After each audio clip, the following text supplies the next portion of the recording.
بسم اللہ الرحمن الرحیم شہر رمضان الذی انزل فیہ القرآن ھدی للناس وبینات من الھدی والفرقان فمن شہد منکم الشہر فلیصمہ ومن کان مریضا او علی سفر فعدۃ من ایام اخر یرید اللہ بکم اليسر ولا یرید بکم العسر ولتکملوا العدۃ ولتکبروا اللہ علی ما ھداکم ولعلکم تشکرون صدق اللہ مولانا العظیم وبلغ رسوله النبی الامین الکریم ونحن على ذلك من الشاہدین والشاکرین والحمد للہ رب العالمین۔ درود پڑھ لیں آپ حضرات۔ اللہم صلی وسلم علی سیدنا محمد وآلہ وصحبہ وبارک وسلم۔ ذرا کھلے کھلے دل سے پڑھیں۔ اللہم صلی وسلم علی سیدنا محمد وآلہ وصحبہ وبارک وسلم۔ صلاۃ و سلام علیک یا رسول اللہ۔ ایک بار اور پڑھ لیں۔ اللہم صلی وسلم علی سیدنا محمد وآلہ وصحبہ وبارک وسلم۔ صلاۃ و سلام علیک یا رسول اللہ۔ برادران دینی و یقینی، قابل صد احترام حاضرین و ناظرین، موجودین و غائبین، الحمدللہ رب العالمین، ماہ رمضان المبارک جو نیکیوں کا موسم بہار کہا جاتا ہے، تمام امت اس ماہ سیام و قیام کا اپنے اپنے طور پر زبردست اہتمام کر رہی ہے۔ دیکھتے دیکھتے 15 دن گزر گئے۔ جمعہ ہی کو رمضان المبارک شروع ہوا تو آج جمعہ ہے، دوسرا جمعہ، 15 دن ہو گئے۔ دیکھتے ہی دیکھتے یہ دن کس طرح گزر گئے معلوم نہیں، اور دنوں کا حال کچھ ایسا ہی تو ہے۔ قیامت کے دن کچھ لوگ چپکے چپکے یہ بات کرتے گزریں گے کہ دنیا میں کتنا رہے ہم۔ یہ کلام پاک میں ہے، یہ تخافتون کر کے آئے، بہت چپکے چپکے یہ بات کریں گے کہ دنیا میں ہم رہے کتنا۔ تو کچھ لوگ کہیں گے بس 10 دن رہے گا،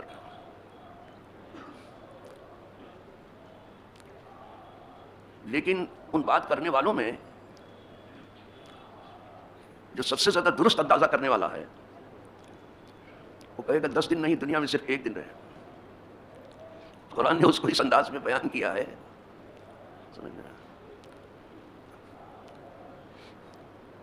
امثل کر کے بیان کیا ہے۔ اذ یقول امثلهم طریقۃ ان لبثتم الا یوما، ان میں جو بہترین اندازہ کرنے والا ہے، بہترین صلاحیت کا مالک ہے، وہ کہے گا نہیں 10 دن دنیا میں نہیں رہے، صرف 1 دن رہے۔ قرآن نے اس کو کہا امثل کہا ہے۔ اصحاب کہف بھی جب غار میں گہری نیند سے بیدار ہوئے تو انہوں نے آپس میں گفتگو کی کہ تم اس غار میں کتنا رہے۔ پہلے اس پر گفتگو شروع کی تو کہنے لبثنا یوما و بعد یوم، کہا ہم 1 دن رہے اس غار میں، حالانکہ 309 برس ہو گئے تھے۔ لبثنا یوما و بعد یوم، ہم 1 دن رہے یا دن کا بعض حصہ، یعنی پورا دن بھی نہیں۔ سن رہے ہیں؟ انہوں نے بھی وہی اندازہ کیا۔ تو پتہ چلا کہ دنیا کا دن کچھ ایک ہی دن ہے یا بعض دن ہے۔ یہ دوڑ بھاگ، یہ ادھیڑ بن جو کچھ یہاں ہے آپ دیکھ رہے ہیں، صرف 1 دن کے لیے ہے۔ اسی لیے اللہ والوں کی ایک بات مجھے یاد آتی ہے، بڑے پتے کی بات کرتے ہیں اللہ والے، کہتے ہیں جب دنیا کا 1 ہی دن ہے تو پھر اس دن میں ہمارا روزہ ہے، اور اتفاق سے ہے بھی روزہ ہمارا۔ الدنیا یومن، کہا جاتا ہے کہ دنیا 1 ہی دن ہے اور آخرت ہمیشہ کے لیے ہے۔ 1 دن کے لیے یہ طوفان بدتمیزی ہے جو آپ کو دیکھنے میں آ رہی ہے، اور جہاں ہمیشہ رہنا ہے کچھ ہی لوگ ہیں کہ ان کو اس کی فکر ہے، باقی سب منہ اٹھائے بھاگے چلے جا رہے ہیں۔ وہ کہتے ہیں دنیا یومن، دنیا کا 1 ہی دن ہے، ولنا فیہا صوم، اور ہمارے لیے اس دن میں روزہ ہے۔ یہ اللہ والا کہے جب 1 ہی دن دنیا کا ہے تو پھر ہمارا اس دن روزہ ہے۔ روزہ کا کہنے کہ آج کھائیں گے نہیں پیئیں گے نہیں، کوئی گناہ نہیں کریں گے یہاں، یہ ہے ہم تو بس یہ کہ کچھ کھائیں گے نہیں پیئیں گے باقی سب کچھ کریں گے۔ نو نو نو نو، روزہ تو اس لیے ہے کہ تمہیں پرہیزگار بنا دے۔ پہلی آیت جو پڑھی تھی اور رمضان سے پہلے ہی اس میں یہی تھا، کتب علیکم الصیام کما کتب علی الذین من قبلکم لعلکم تتقون، ایام معدودات۔ تم پر روزے فرض کیے گئے جیسے تم سے اگلوں کا فرض تھے. کیوں فرض کیے گئے؟ لعلکم تتقون، کہ کہیں تم پرہیزگار ہو جاؤ. روزہ چاہتا ہے کہ بندے پرہیزگار ہو جائیں اور گناہ کی عادت چھوڑ دیں. پھر وہ بھی کہہ دیا کہ یہ گنتی کے دن ہے، گنتی کے دن میں ایک ہی دن آ جائے گا، ایام معدودات. کیسا 15 دن گزر گئے؟ ہم تو سوچتے ہیں یہ کیسے گزر گیا 15 دن، اتنی جلدی گزر گئے. اور جو چیز گننے میں آتی ہے نا وہ کم ہوتی ہے، جو چیز کم ہوتی ہے اس کو گنا جاتا ہے، اور جو چیز زیادہ ہوتی ہے اس کو تولا جاتا ہے. آپ بھی جانتے ہیں اس کو. یہ وہ بات ہے جو ہمارے روزمرہ کے محاورے میں ہے. اگر بہت ہو گیا تو کون گنے کے بیٹھ کے تول لیتے ہیں. اسی لیے قیامت کے دن تولا جائے گا، گنا ہونا نہیں جائے گا، تولا جائے گا. بابا نیکی بھی کچھ لوگوں کی اتنی زیادہ ہوگی کہ کیا کہنا ہوگا، گناہ بھی کچھ لوگوں کے ایسے ہوں گے کہ کیا کہنا، تو وہاں تولا جائے گا. جس دفتر میں نیکی لکھی ہوئی ہے وہ دفتر تولا جائے گا، ورنہ تو نیکی اور بدی یہ آراز میں سے ہے. آراز کو کس طرح سے؟ ویسے آج کل آراز کو بھی ناپ لیتے ہیں اور تول لیتے ہیں. بخار آپ کو کتنا ہے؟ بخار تو عرض ہے گرمی حرارت، لگا دی تھرمامیٹر بھی بتا دے گا کتنا. ڈائبٹیز آپ کو کتنا ہے؟ لگا دی چیک اپ، یہ آراز ہے سب، اس کو بھی ناپ لیتے ہیں. لیکن وہ دفتر جس میں گناہ اور نیکی وہ تولا جائے گا. تو جس چیز کو گنا جاتا ہے، میں تو صرف ابھی اتنے کہہ رہا ہوں، زیادہ بات کروں گا تو پھر کچھ نہیں ہو پائے گا. اور آپ لوگوں کی سمجھ میں آتا ہے کہ جو کچھ سیکھنا ہے صرف جمعے کو سیکھ لیں گے. کیا سیکھ لیں گے آپ؟ جو زندگی بھر سیکھتے رہے، آخر تک کہنا پڑا ان کو کہ ہم نے بہت کچھ سیکھنے کے لیے سیکھا، لیکن اب جب دیکھتا ہوں تو جو کچھ ابھی سیکھنا باقی تو بہت پڑا ہوا ہے. تو گنتے کے دن تھے، گنتی کا دن جس دن کہہ دیا رمضان کے دن گنتی معلوم بہت کم ہے. اور ویسے بھی کم ہے کیونکہ 11 مہینے تو کھانے پینے کے ہیں، اور ایک ہی مہینہ روزے کا، تو کم تو ہوا ہی. 11 مہینہ تو کھاتے پیتے ہیں. جس کا پیٹ 11 مہینے میں نہیں بھرا وہ کیا ایک مہینے بھرنا چاہتا ہے؟ روزہ صرف لذت کام و دہن کے لیے نہیں ہے کہ صرف کھانے پینے کا ٹیسٹ آپ تلاش کریں. نو نو، روزہ اس لیے ہے کہ بندوں کو پرہیزگار بنا دیں. ایک مقصد یہ کیوں کہا گیا کہ لوگوں کو پرہیزگار بنا دیں؟ اس لیے کہ دنیا میں جگہ جگہ جو ہے گناہ کے مواقع ہیں. کچھ بولیں تو ڈر ہے کہ گناہ نہ ہو جائے، کچھ دیکھیں تو ڈر ہے کہ گناہ نہ ہو جائے، کچھ سنیں تو ڈر ہے کہ گناہ نہ ہو جائے، کوئی راہ چلیں تو ڈر ہے کہ گناہ نہ ہو جائے، کوئی چیز پکڑیں تو ڈر ہے کہ گناہ نہ ہو جائے، کوئی خیال کریں تو ڈر ہے کہ کہیں گناہ نہ ہو. یہ دنیا گناہوں سے بھری ہوئی ہے، بوجھل ہو چکی ہے دنیا. اور ایک تقوی کی تعریف اسی لیے جو ہے یہی کی گئی جو میں جس پر میں گفتگو کر رہا ہوں. فاروق اعظم ہو کتنا علم رکھتے تھے، علم کی وہ شان تھی کیا کہنا صاحب.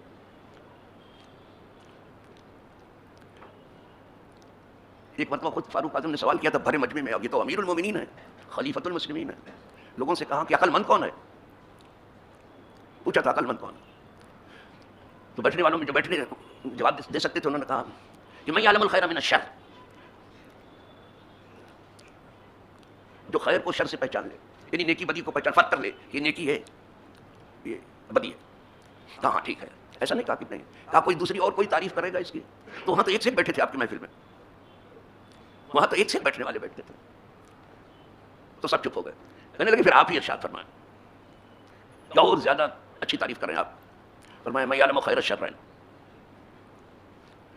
جو دو شر میں سے پہچان لے کہ یہ ہلکا ہے یہ بھاری ہے. کہا زیادہ تر آدمی کو شر اور شر کا مقابلہ ہوتا ہے، شر و خیر کا کم ہوتا ہے. تو دونوں میں سے دیکھ لے کہ ہلکا کون سا ہے تو ہلکے والے کو اٹھا لے اور بھاری والے کو پھینک دے. من یعلم خیر الشر، یہ ہے فاروق اعظم.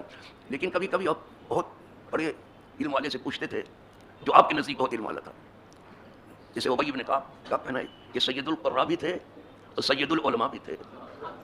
پہلے بڑا قاری وہی ہوتا تھا جو بڑا عالم ہوتا. اب اتفاق سے اگر قاری ہوا بیچارہ تو عالم نہیں ہو پاتا ہے، وہ عالم ہوا تو قاری نہیں ہو پاتا ہے، اور اگر دونوں ہوا تو کہیں دونوں کو کمزور کر ڈالتا ہے. بڑی مشکل سے دونوں طاقتور ہوتا ہے پہلو. لیکن کیا کہنا ابی بن کعب سید القراء تھے اور سید العلماء تھے. تو ان سے پوچھا کہ آپ کے نزدیک تقویٰ کیا ہے؟ تقویٰ جس کو پرہیزگاری کے جو روزے میں کہا گیا. دیکھا خود فاروق اعظم، آپ کو کبھی ضرورت پڑی پوچھنے کی کہ روزہ آیا ہم کو پرہیزگار بنانے کے لیے تو پرہیزگاری کیا ہے؟ پوچھا کسی نے؟ کچھ نہیں.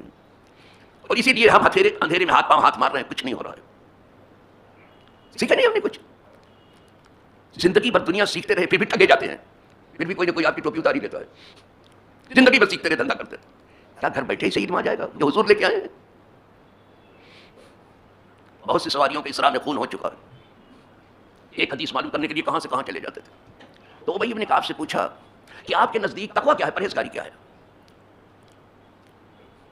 تو وہ چاہتے تو کہتے تھے کہ آپ امیر المومنین ہیں، خلیفۃ المسلمین ہیں، آپ تمام دنیا کے مسلمانوں کے امیر ہیں، تمام دنیا کے مسلمانوں کے شاہ ہیں، شہنشاہ ہیں. میں آپ کے سامنے کیا کہوں؟ نہیں، چونکہ علم والے ہیں نا، علم کا رتبہ بہت اونچا ہے. کوئی چیز اس بلندی کو نہیں پہنچی پیسے والا علم کی برکت کو نہیں پہنچا، علم کی شان کو کوئی پیسہ تو نہیں پہنچا. بہت علم والے تھے چونکہ. جب پوچھا سوال کیا تو کہا اما سلکتا طریقا ساشا کیا عمر کبھی آپ کا گزر کانٹے دار جھاڑیوں سے بھی ہوا ہے؟ انہوں نے ان سے سوال کیا تو انہوں نے ان سے کر دیا. دیکھا یہ بھی ایک طریقہ ہے. آپ تقویٰ پوچھ رہے کہ پرہیزگاری ہے کیا، تو میں آپ سے پوچھتا کبھی آپ کا گزر کانٹے دار جھاڑیوں سے بھی ہوا ہے؟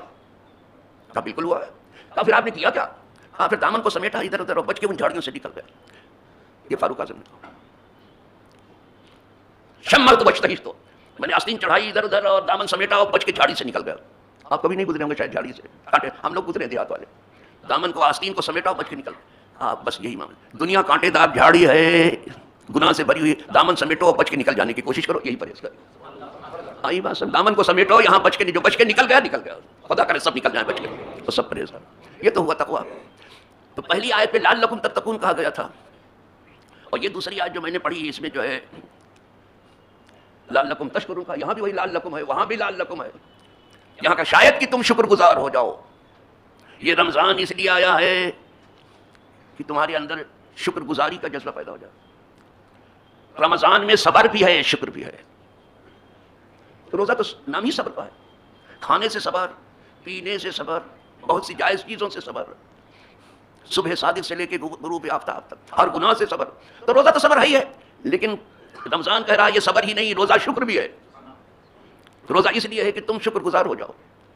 کیوں کہا لعلکم تشکرون کہ شاید کہ تم شکر گزار ہو جاؤ، اس لیے روزہ رکھ دو. شکر گزاری کا مطلب یہ ہے کہ ہماری نعمتوں کو پہچانو، اس کا شکر ادا کرو.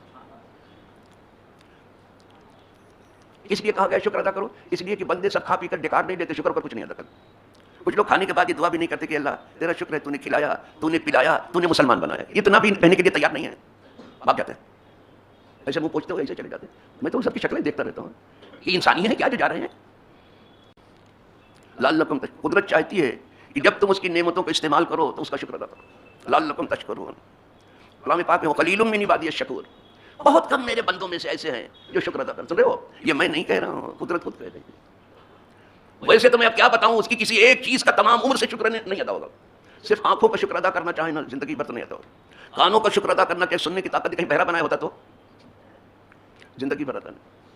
کہیں گونگا بنایا ہوتا تو یہ بولتے کہ پھرتے دن بھر بڑبڑ بڑبڑ کرتے رہتے، تب کیا ہوتا؟ صرف ایک زبان کا شکر ادا نہیں کر سکتے، دل کا شکر نہیں ادا کر سکتے، دماغ کا نہیں، ہاتھ کا نہیں، پاؤں کا نہیں، دل کا نہیں، دماغ کس کا بن.